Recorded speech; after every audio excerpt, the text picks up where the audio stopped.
Good afternoon, everyone, and thank you for joining us on another episode of Space in Africa's webinar series titled An Outlook of the African Space Industry, What to Expect from Africa in 2024. My name is Mustafa Iderabumi, a senior analyst at Space in Africa, and I'm truly honored to be your host today. So 2023 was a year of first for so many reasons. As many nations have advanced their space exploration programs and graduated mainly from initiation and planning phases to execution. We recorded several milestones in 2023. An example would be Egypt launching several satellites for integrated applications. We also have Djibouti launching their first satellite, the Djibouti 1A. And we have new players like Senegal that established their National Space Agency. On the commercial front also, we did a lot in 2023. One of them would be some African startups, for example, Kenya's SIA Lab, as well as South Africa's Dragonfly Aerospace, and also Hypernova Space Technologies launching their maiden mission into orbit. Then we have several new space companies that have plans to expand, regionally, continentally, and globally. So looking forward to the year ahead, this webinar is just put together to help us highlight the expected milestones that promise to redefine the African space industry. Also, during this webinar, we will examine the key trends that have emerged as critical factors that are shaping the African space industry. But first, let me introduce our speakers for today. Each of them is representing a key segment of the African space industry. So first off, I have Professor Paul Baki. He's a professor of physics at the Technical University in Kenya, and he would be representing the astronomy sector of the industry. I also have Bruno Erion. He's the CTO and COO of Rascomstar, and he will be representing the satellite communication segment of the industry. Also, I have Johan Dutoit. Johan is the co-founder and CEO of Cimera Group and Cimera Sense, and he will be representing the satellite manufacturing and satellite component manufacturing segment of the industry. And last but not least, I have Stefan de Klerk. He's the Chief Financial Officer at Pink Matter, and also he will be representing the Earth observation segment of the industry. But before we begin, let me just give you a quick rundown of today's proceeding. So first off, I'll ask our speakers some carefully curated questions just to drive conversations into different thematic areas. And afterwards, we'll take some questions from the audience. So I would like to say again, a very big thank you to everyone that has joined us on today's episode. And as we progress in our discussion, please feel free to drop your questions and comments in the Q&A box, and we will address as much as we can during the Q&A segment. So to set the scene, Bruno, I'll direct my first question to you.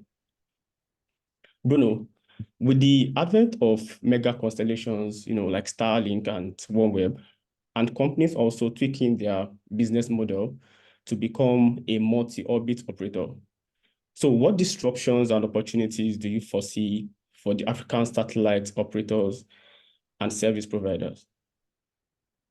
Thank you, Mustafa. Hello, I'm Bruno, so I'm a CTO and CEO of Rascomstar. So we own a satellite, geostationary satellite at 3 degrees east for telecommunication, and we supply capacity and services such as VSAT or television, GSM backhaul, and so on. So this satellite was funded and launched by 45 African countries several years ago, and this means that it's possible that African countries go together for a big project, and this is a live project, and the satellite is working very well. To answer your question, Mustafa, yes, I would say 3-4 years ago, there was the launch of all these HTS, high throughput satellites. We said that there would be a revolution in the sky, and there were a few of them, and the revolution didn't really come up. HTS are powerful for like a limited coverage, but there was not so much of a revolution. Then we said, okay, LEOs are coming. It will be another revolution, but we are not sure they're going to work and so on. Let's see. And the result is that it's working. So Mr. Musk invested, I don't know how many billions, I heard the 20 billion of dollars for this constellation. I think that there's like more than 3,000 satellites today. And everybody was watching it, and it's working. OneWeb was the first one. They have something like 300 satellites, and it's working. You have Telesat. Telesat just managed to get the funds to launch a constellation. You have other companies launching the constellation, Amazon launching the constellation. So the whole, I would say, landscape of the telecommunication satellites is changing rapidly. And to be honest, it was a bit of a surprise for the geostationary operators like us, because it's very quick and it's working well. I mean, they have a low latency, low prices. It's easy to point at satellites and so on, antennas. So this is changing, I would say, the landscape of Africa in terms of,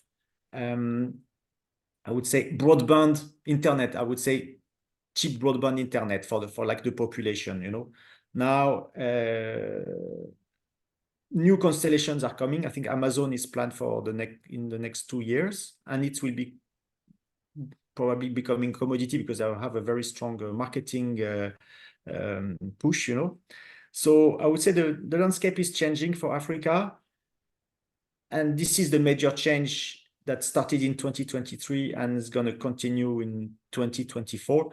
Again, it's addressing one market segment, which is the consumer broadband, rather than, I would say, governmental or TV and so on. All right, thank you very much for your response. So my next question is to you, Johan. So considering the importance of satellite components, I mean, for integrated applications everywhere, so how would you say the supply chain dynamics has evolved over time? And what challenges and opportunities do you see for manufacturers? And what challenges do you see manufacturers face in ensuring, a robust and reliable supply of components to their clients, whether within Africa or outside Africa? Okay, there's lots of questions in one question, but I'll try to give my perspective. Is my audio clear? I had a quick issue here, but can you hear me clearly? Yes. Okay, cool. So the first, let's start with a positive view. If you're in a supply chain, if you're a component manufacturer and you're in Africa, there's a lot of successful supply chain companies in South Africa supplying to global audience. So the world is really your marketplace. If you can deliver a product that can fit into the standards and deliver value, you have an opportunity to compete. So that's a big positive. The negative is that it's still not the let's call all the issues with COVID and then all the wars.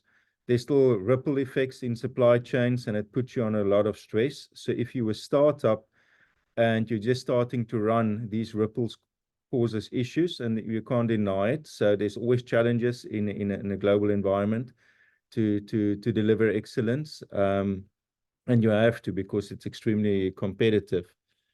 A negative I see is there's a lot of regional, so a lot of, you mentioned mega constellations, and in our sector, you see a lot of role players using public funding to fund missions. And then they would like local participation. And then per definition, if you're in South Africa, or sorry, in Africa, and to then have a subsidiary somewhere in Europe or anywhere else, it's not as trivial, and it takes your focus away. You can set up a local partnership or produce components then in that country, but regional money, big constellation money, there's usually some complexities involved with that if you want to participate. And that takes the eye away from the technology, where I think new space should be focused on value and price first and foremost. But it's reality. Supply chains sometimes have more strings attached than just pure delivery dynamics. Then coming back to Africa specifically, demand for hardware in Africa is low. So if your eyes must be on a global market, and we position ourselves to service global markets and not the African market per se. And I don't think it's a self-fulfilling prophecy that we will never support local, but it's just a reality. The uptake, the need for larger constellations or serious missions are not here in Africa yet. And until there's a real local need, industries will supply global and not focus locally. Did I answer? Was there something else that you wanted me to answer or elaborate on? Not for now. Maybe in the next round, I will ask you more focused question. Okay. Thank you, sir. So Stefan, the next question is for you. So, I mean, we all know that we have like a lot of data around now, EO data, from free accessible data from like Copernicus and all those other ones to like paid data. We have a lot of them. So my question would be, how do you think key stakeholders, talking about the government, space agencies, private companies, and all others, how do you think they can most effectively collaborate to build the data system and expertise that are needed to utilize, the growing amount of EO data for sustainable development in Africa? Yeah, so thank you, Mustafa, for the opportunity. I'm going to jump right into it, and I think I want to start with an African proverb that says, if you want to go fast, go alone, and if you want to go far, go together. And I heard the comment made by Bruno earlier, and I think Johan alluded to that as well in the supply chain. And just quickly in terms of stakeholders, let's talk about three major stakeholders. So on the one side, you've got academia, you've got industry, and then obviously government. And I think it's important to understand the roles and the distinctly different mandates of those three stakeholders to actually get to the answer. And just briefly, so if you take academia, for example, I think they're probably the most flexible of the three. They provide a skilled workforce to industry and to government. They create subject matter experts. And then importantly, through R&D, they are able to develop fundamentals that industry can commercialize. But academia is reliant on government for funding. If we then move to industry, a different focus. So they identify opportunities that have to meet a need, and they have to turn that into a profit to, at the end of the day, sustain the business and create more employment opportunities and thereby put funds back into the fiscus. And then lastly, just briefly, government. So government is setting and enforcing policies, and thereby they create governance systems. They have to allocate these long-term multi-year budgets, and they have to invest in infrastructure. And all of these things need to take place with the intent of creating an environment that enables business and academia to flourish. So if you're asking, how do we work more collaboratively? How do we get this executed? So I think the topics I want to touch on is not new, but it's the how we execute that becomes important. So firstly, formulate and communicate a clear vision for how we want to do this. And I think the African Space Agency that was inaugurated in January 2023 starts to talk that language. But it's important that when we do that, that vision needs to accommodate industry, academia, and government. And it can't be with a singular focus. With that tightly goes the creation of a collaborative framework. And that should then clearly define the roles and responsibilities of those various stakeholders. And I think importantly also the contribution that those stakeholders need to make on how do we execute that vision. And then linked to that, obviously one needs to secure funding. And I think it's clear that from an African perspective, that funding in Africa remains one of the biggest hurdles.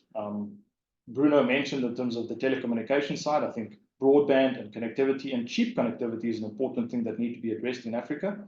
But funding remains one of the biggest hurdles. And when you attend some of these conferences, often what is spoken of is Africa government being an anchor tenant in many of these cases. And sure, industry has made a lot of progress over the past couple of years, but a lot of talk is still there to say government plays a distinctly important role.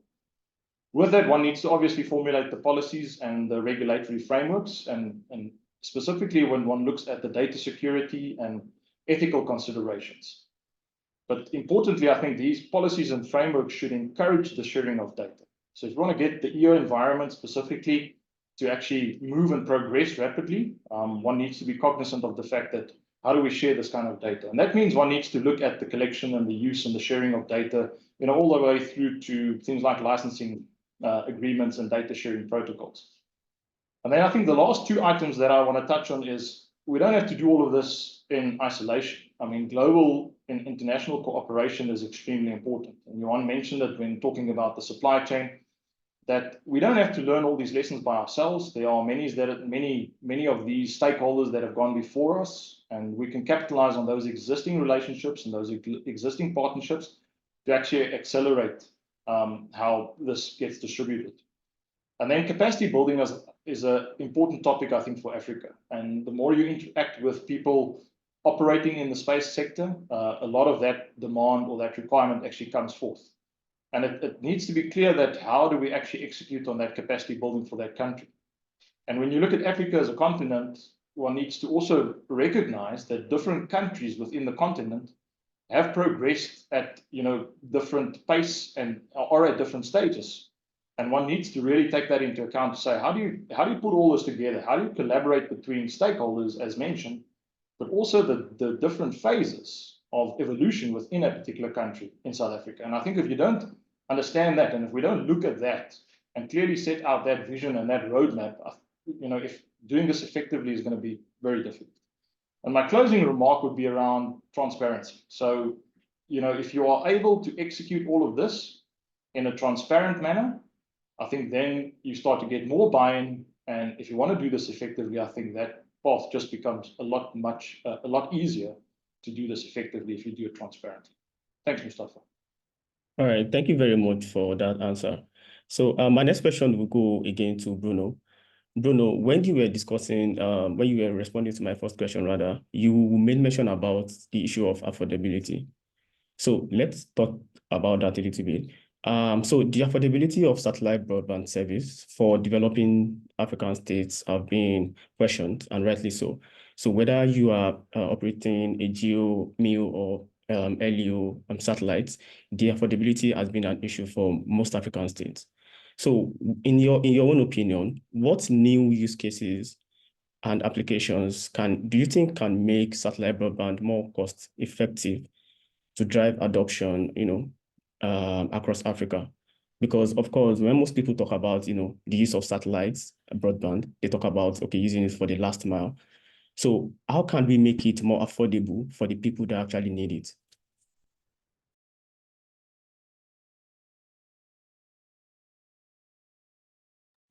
You're muted. You're muted. Okay. Sorry, Mustafa. Okay, yeah, I think there are two types of market. Okay, so you have the retail market where you need some cheap service, affordable, that is comparable to like a radio or DSL. And today this is being addressed by these LEOs, which have low prices. But at the same time, you have also the market of corporates and governments. Okay, these entities, they want a stable, reliable service, secure service. So this has to be addressed today, and this is still addressed today by GEO satellites, and it's obviously a little more expensive because you offer quality.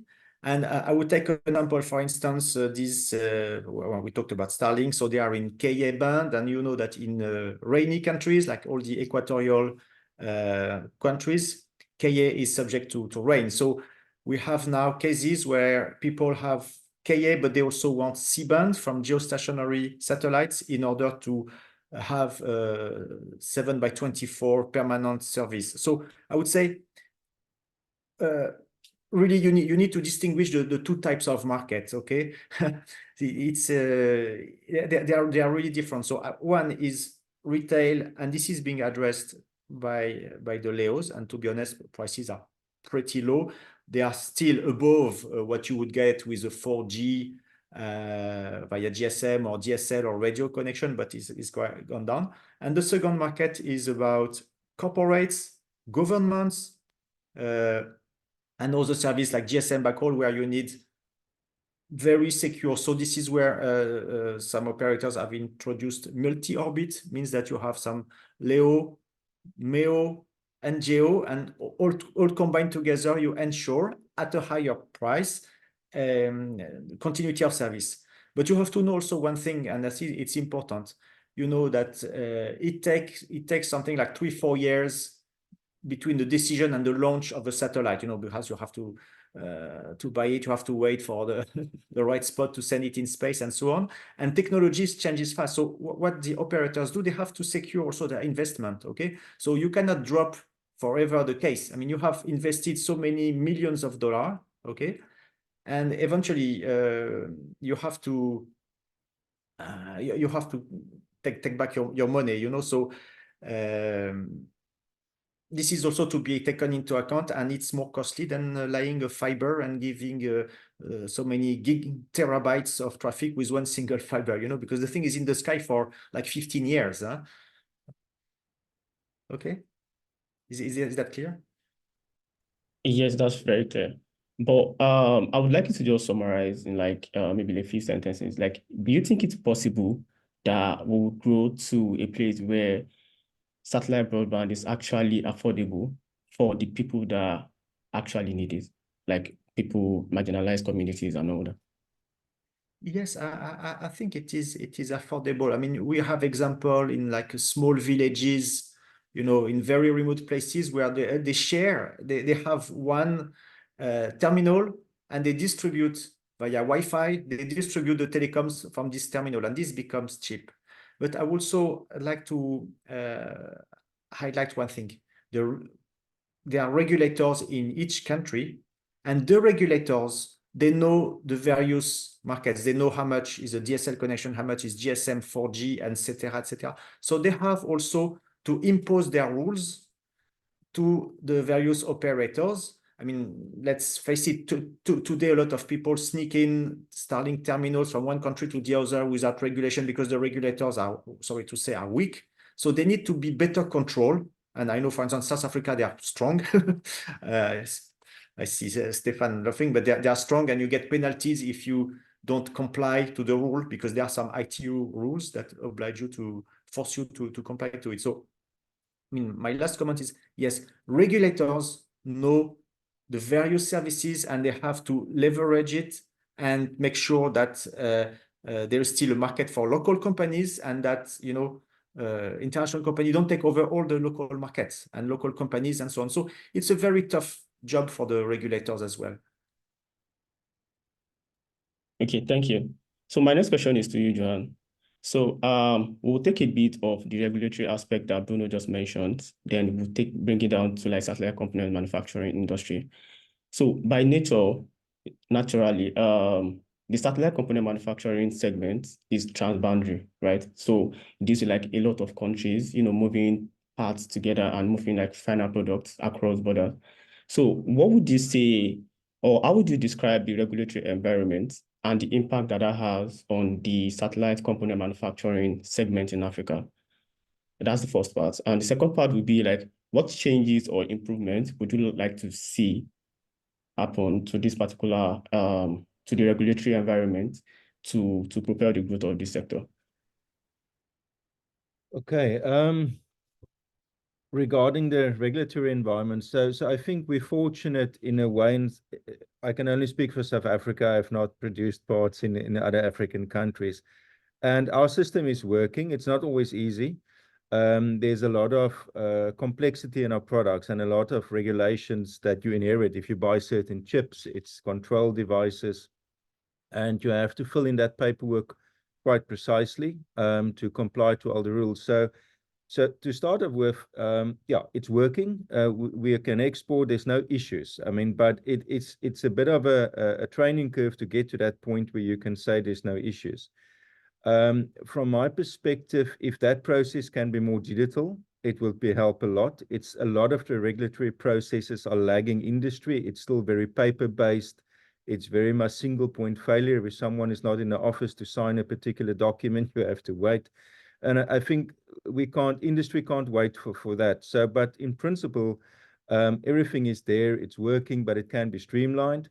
Then also, for a company to keep abreast in changes in regulations is quite difficult. I mean, once I mentioned you crack the nut, you set up the process, you know how to export to any country, things change. And if government can make a portal visible of this is changed, then that it can really help you a lot. You don't want a curveball when you're in your final. You want to do a home run, you don't want curveballs. You just want to know the rules and play the game. So for me, that's also make the process visible. A lot of time, approval process is over the wall, and you don't wait until you get an answer. It will be nice to see a a dashboard of sorts. So that comes back to making it visible. Yeah, and other than that, regulatory, the world is there to participate with. I mean, technology is in satellite industry is very standardized. The communication, it fits easy. So downstream, there's not issues as long as you understand your export limitations and get it in place. But we are fortunate, maybe. All right, thank you. So before I go to my next question, please, if you have any questions, this is to the audience. If you have any questions or comments, please kindly drop them in the Q&A box so that we can address them during that section. Okay, so my next question to you, Stefan. This is also something that is very talked about, and it is imperative that we understand what the current landscape is and what the future holds. So how would you say, if you have to, put a scale on it, how would you say the government adoption of EU services and products is progressing in Africa? Let me get that unmuted. So Mustafa, yeah, I think just looking at it from an Africa perspective, I think it's important that one understands that within Africa, there are about, I think, 24 of the 50 or 20 of the 54 countries that have a space agency. As I mentioned earlier, the funding remains a big hurdle. And it's good to hear Bruno make the comment about the affordability, and he's actually stating that within rural or marginalized communities, that there's a lot of work towards getting those communities access to broadband. But I think it's still very slow. If you really go to the last mile comment that you made, a lot of people and farmers that participate in some of these agriculture case studies, the biggest comment and the biggest concern that they have is that last mile, that last mile of communication. How do they actually start to make this in terms of rand and cents or commercial purposes? How does it actually make sense for them? As I mentioned earlier, I think a big step is the African Space Agency that commenced in 2023. I think at least from a continent perspective, there's some incentive to get the ball rolling. And also the African Union Agenda 2063, which highlights 5 pertinent areas. I think the initiative is there. The challenge will be, how do we work together and collaborate, as per my earlier answer that I supplied, and that will really give the momentum. So the uptake is not great at this point in time. A lot of things have developed in Africa, but if you compare Africa and the spend in space to the rest of the world, yeah, it's dwarfed. So yeah, that's my comment. Thanks. All right, thank you very much. And Bruno, so this question is also like very tailored to the previous question that I asked. So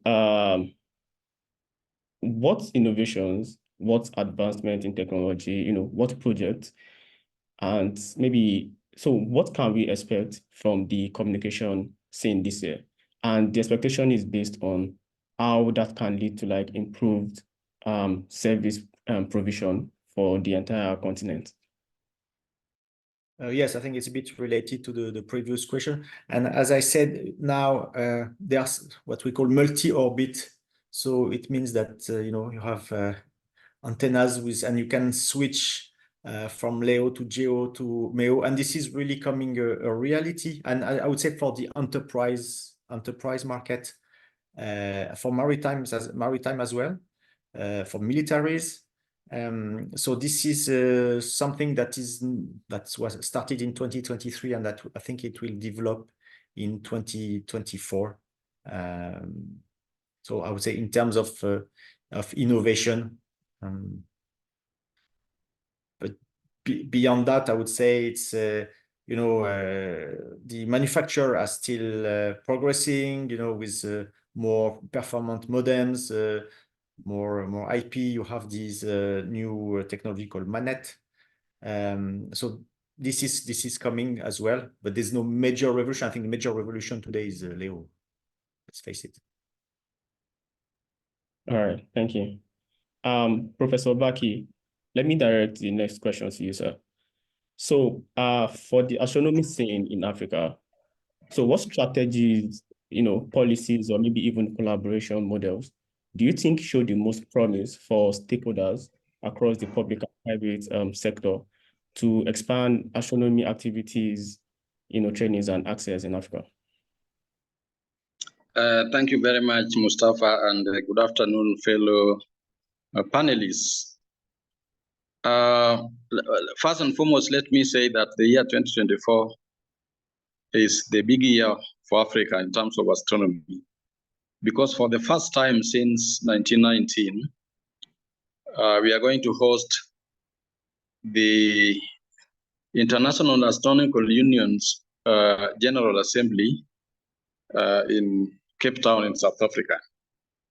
And this is just a testimony to work that has been going on in the continent in terms of research, in terms of innovations, in infrastructure development, and even research outputs. Now, lots of skills and spin-off technologies have come from astronomy, and much more so in the continent. But knowledge and skills alone cannot bring about societal change. So we need policies that address issues to deal with social justice. That is to ensure that the outcomes from all these initiatives support human development. We also need to put in place strategies to protect sites for future deployment of astronomy infrastructure for observing. I would want to mention the South Africa's Astronomy Geographic Advantage Act of 2007. I think they have carved out a large space for future development of the square kilometer array and other related infrastructure. This needs to cut across the continent. We must preserve this for the future, even if we are not ready for it at the moment. But we will need places where there's less radio frequency interference. We will need places where we don't also have light pollution. And so we need policies that will support that as well. On the other hand, we need policies that will guarantee not only return on investment, but also support commercialization of research outputs, of innovations coming from the astronomy, things which can go into the industry to create jobs, and also to grow the economy, what we call knowledge economy. In my view, I think those are areas where we need policies. But I think this will vary from country to country. It's very much dependent on the political goodwill, without which we cannot do much.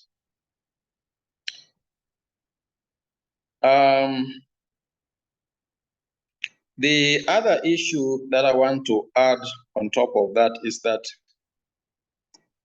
I see a future for Africa where digital revolution will take root, and much more strongly so, because astronomy is a big data science, and it has given birth to many digital skills, which in such areas like artificial intelligence, cybersecurity. And so as we try to do our science, there are many spin-offs that are coming out of all these initiatives, which collectively will position Africa as a destination also for big data science, because we have a very large youth population who actually are good at these digital skills.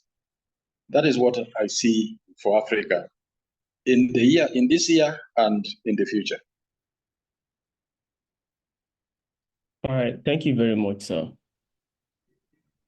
So okay, let me see if we have many questions from the audience now, so we can go straight into that. All right. Okay. So the first question that I'd like to take from the audience would be directed to I think Bruno, you are more suited to answer this. So someone asked which organization or entity gives the authorization to public and private space agencies to launch their satellites into space? And the second one, in what power are they able to give the authorization? Yeah, I think to launch a satellite into space, the first thing you need is a slot in the space. So it means that you have to get the authorization from the International Telecommunication Union, the ITU, because it's like on Earth. On Earth, if you want to set up a GSM network, you have a limited frequency. So you need to get the authorization from the local regulator to allocate frequencies to 2, 3, or maybe 4 operators. In the sky, it's the same.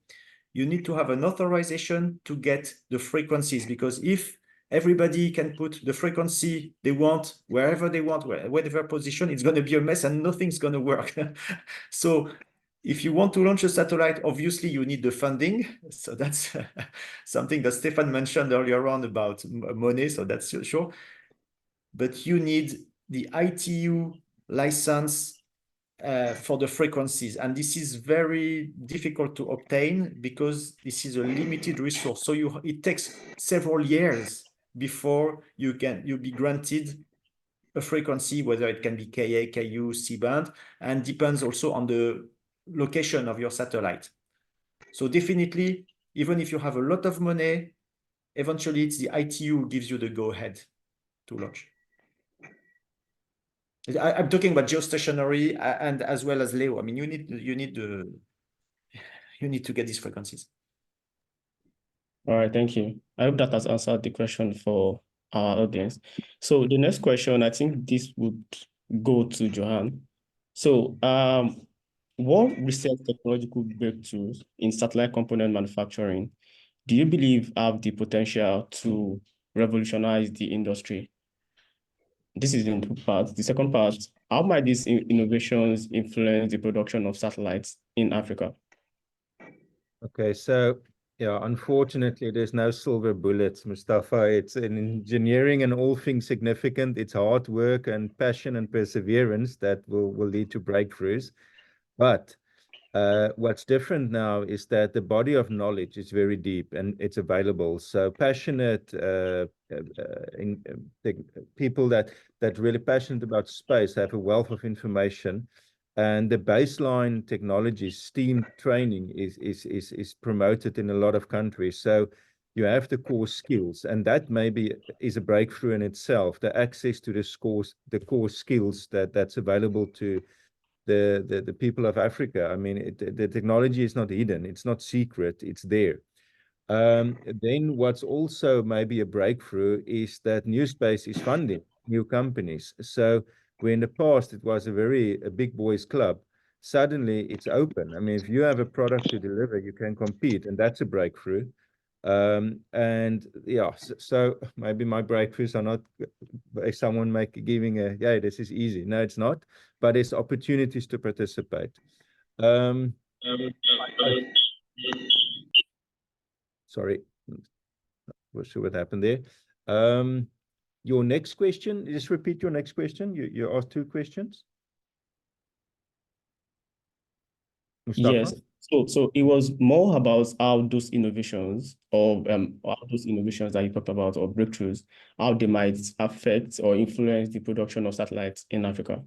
Yes. Yeah. So it's the big innovation. It's available for people to participate and start up, and there's funding available and there's a lot of there's more opportunities now than it was 10 years ago, for sure. So that's true. But there's no silver bullets. Yeah, the technology breakthroughs, it's the same core technology. that's in satellites. It's not easy. Sorry, if you're looking for silver bullets, I don't have them. It's just hard work and passion. All right. Thank you for that. So Professor Baki, I'll direct this next question to you. So someone is asking that there's like a clause in the Africa space policy regarding education and training and capacity building. But the person is asking that we've not really seen any implementation on that front. So the question now is like, will there be an opening for that this year, or are we still at the policy drafting stage?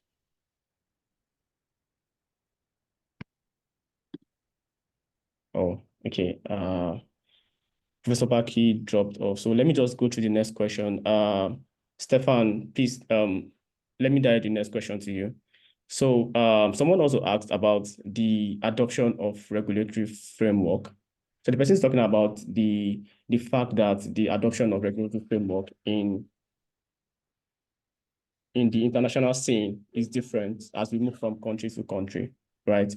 So he's now asking that, according to your experience, which stakeholder do you think is the point of entry if you have if you want to adopt a particular service in a country? So which stakeholder do you have to go meet first if you have like a very nice innovation and you want that to be adopted in that country or in that region? Thanks, Mustafa. I think probably the government side, so the regulator that's in place. And I think that links to a comment that Bruno made earlier to say, different applications, different countries require a proper understanding of that local regulation. So I would advise and say, first port of call would be the local regulator, because they would be, I think, best suited to answer the question and provide guidance on the nuances. And if you listen to Johan's comment earlier about it's not, there's still a lot of paperwork in the process. And I think those things also cause certain hurdles and obstacles that one need to understand on a practical level. So I would definitely say regulator, government level, regulator first and foremost. Okay. So Bruno, this question, you've answered it. You answered it like during the first part of this section of this webinar. But someone is also asking about the affordability. But then, so let me just read it out. Then you can, shed some more light on it. So the person is asking that one of the major issues in sub-Saharan Africa is unreliability, unavailability, and incredibly high cost of internet service, especially in remote areas, right? So the person is asking that, is deploying LEO satellites the best way to solve this in terms of, cost effectiveness in Africa? Also, a second part to it, like, okay, if that's not the case, then are there other cost-effective ways of making, internet more affordable and available with low latency? Yes, I think the technology is evolving, and this is thanks to Johan and so on. We have a lot of very good engineers and companies that are making the satellites to evolve with more throughput each time. So nowadays, whether it's LEO or even with some Ka-band satellite, you reutilize. I said earlier on that frequencies is the most rare asset on Earth because it's limited. So what manufacturers do is that they reutilize frequencies as much as possible. We know with smaller beams. And this way you get higher throughput. And if you get higher throughput with one single machine, one single satellite, you get lower price. The key, I would say the key factor is the price per bit, the monthly price per bit. And this depends on the monthly price per hertz on the satellite, which is related to the frequency. So yes, LEO, because of this big investment, has managed to give a low price for the capacity of the megabit, but also you have some geostationary with very high throughput, new technologies which can deliver lower price. But eventually terrestrial is still cheaper. As I said, if you lay a submarine cable, you get how many 10 terabytes or something like that. and you get a unit price of $10 per gigabytes. And this is something that will never be achievable on satellite because of the cost of the technology. So yes, satellite is more made for the I would say the zones that have no fiber, no microwave, no radio. But it's still, even though the price is going down, it's going to still be more expensive than in the cities, because in the cities you have this submarine cable with very high throughput, and they are easily upgradable. Once your satellite is up there, you cannot upgrade it, you know. So it will still be more expensive than fiber, obviously. All right, thank you. Professor Baki, welcome back, sir. So I had a question for you the other time. So someone asked that regarding the Africa Space Policy and Strategy document, that there's a particular section of it that talks about, education, building, and all of that. But the person is asking for when we get to see the implementation of these capacity building programs across Africa, or are we still at the initiation phase where we are just drafting the policy and all that? Thank you very much, and let me apologize that my internet is fluctuating, so I keep moving from the computer to the phone and so forth. Go satellite, huh? Yes, that the African space policy has been around with us for quite some time now, but it is not the only instrument that will derive capacity building in the continent. Already there are several initiatives that are ongoing, that the African implementation or even establishment of the agency and operationalization of the same will only add to existing initiatives. For example, because of the big project called the Square Kilometer Array, which seeks to build the world's largest radio telescope, is a project that comes with a lot of capacity building initiatives. And that is within Africa, that is coordinated by South Africa, together with a host of 8 other African countries, Kenya being one of them. Of course, Madagascar, Mauritius, Mozambique, Botswana, Zambia, and in fact, Namibia and Ghana. So these countries have already received a lot of grants to support training, specifically in the area of radio astronomy. And lots of infrastructure have been put in place, including the high performance computing facilities have been actually donated to these partner countries to help drive the big data science. So capacity building is already on, and what we can only say is that when the African Space Agency does become operational, then I think they will find something to ride on, initiatives that were already going on, and theirs would just be to coordinate and perhaps bring in new ideas onto the table. Yes, I don't know whether. Yes, that answers the question. Thank you, sir. So the next question, Johan, the next question goes to you. And this is also something you've touched on a little bit, but if you can just, expand on it a little bit more for the person that asked the question. So the question is, how best can government incentivize private investment and innovation within the satellite communication, satellite component manufacturing industry? So what can government do to make it easier for people to play in that segment? Yeah. So obviously, I start. Thank you for the question again, and for the audience member. First is the root skills. Okay, so like I said, if you need STEM and entrepreneurship and maths, that you can't hide the fact you need a baseline foundation. So proper foundational education, schools is the start. If we want to Africa is a growing nation, and we're small. Someone mentioned earlier we're minute in the space industry. Yes, we are, but I believe in the future of this country, the nation, the continent. And if you have the baseline skills, you can grow. So that's the first non-negotiable. I mean, the second is government must believe in its industry, and that's also non-negotiable. If they can give offtake agreements that they will, for instance, Pink Matter, they can say, we will guarantee we will buy this algorithm if you can do this, or if they can guarantee they will buy your satellite or your propulsion system, in our case, our payloads. So then if you have a firm agreement, then investors will give you private investors will give you the development money. That for too long, it's been a model that pay for the development, we own the IP, and then you build it for us. No, I mean, they should say, do this, and we will guarantee to buy it. And then private companies can raise capital on peer business terms and grow and take it further. But you need that anchor client.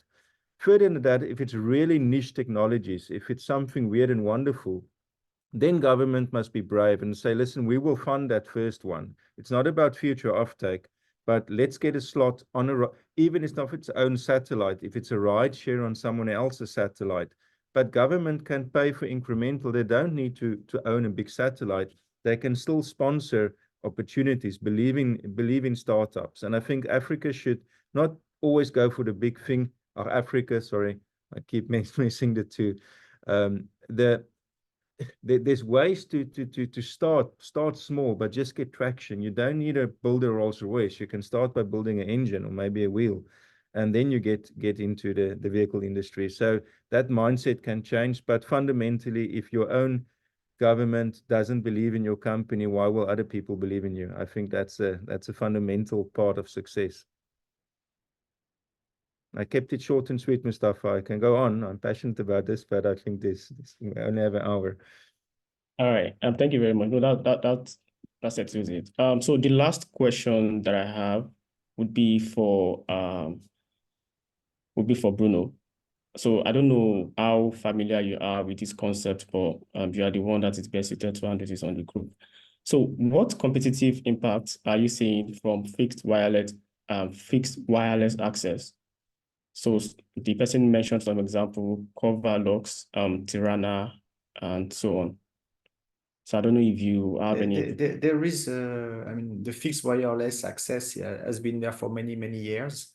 And this is good for distribution of telecoms because, you can easily distribute your traffic.